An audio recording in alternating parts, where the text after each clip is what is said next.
Hi, Elsa. Hi, Mark. Folks, thanks for joining us in Recovery After Divorce. This is Elsa Colopy.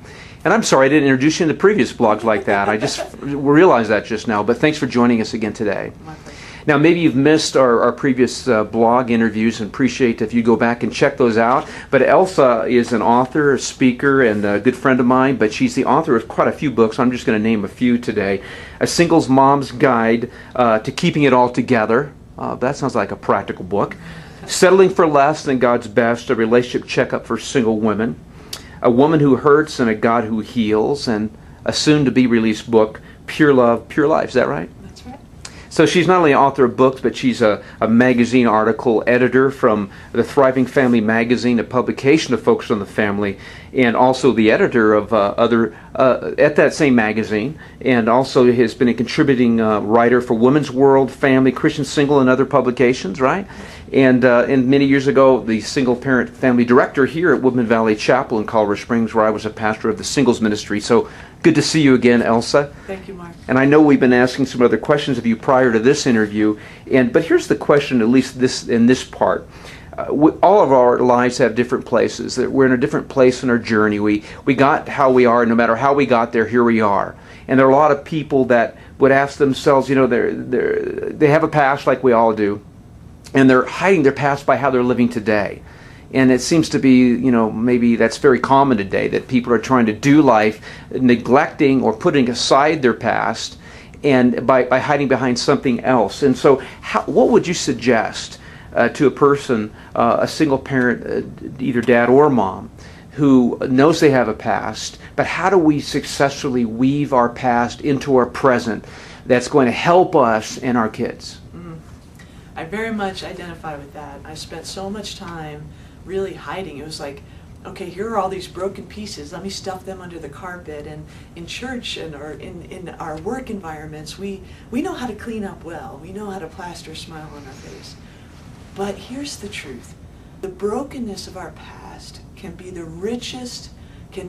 the richest treasure to our present and our future. If we are courageous enough to face what lies there, whether it's our own broken decisions or things that have been done to harm us, and we have the courage to face that and deal with the pain, the beauty that can come out of that is absolutely amazing.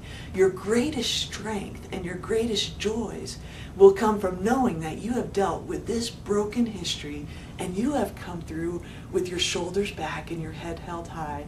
You're not slouched over. You have nothing to hide. There is no shame attached now to my past. I have a broken past, but I will tell everybody about it because I'm not there anymore. Mm-hmm. And so then that gives me a window into the lives of other people who have walked through similar things. And that means I get to walk with them for a little while, and there is no greater joy than knowing that what you have walked through is a help to someone else. So God is the expert of redemption.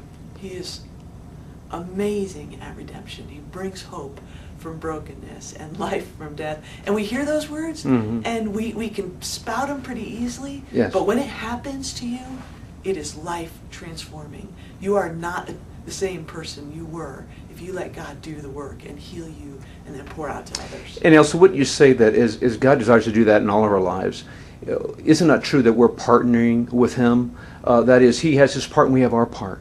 We respond to what He's initiated in our lives if we know what that is. But it's a partnership, is it not? If I'm going to grow, a part of my healing process and dealing with my past, it seems, is I need to I need to recognize what it was, but also realize that God has shown me some things about who He is and who I am, and I need to partner with Him. Isn't that right? It's a partnership. It's not God doing all the work, nor is it me trying to make it all happen.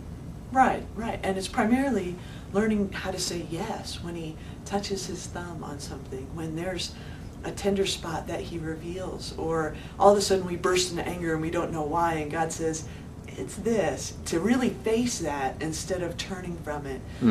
I think our biggest response is to learn how to say yes when God corrects us, points something out, and to let Him address it and then apply truth on a daily basis.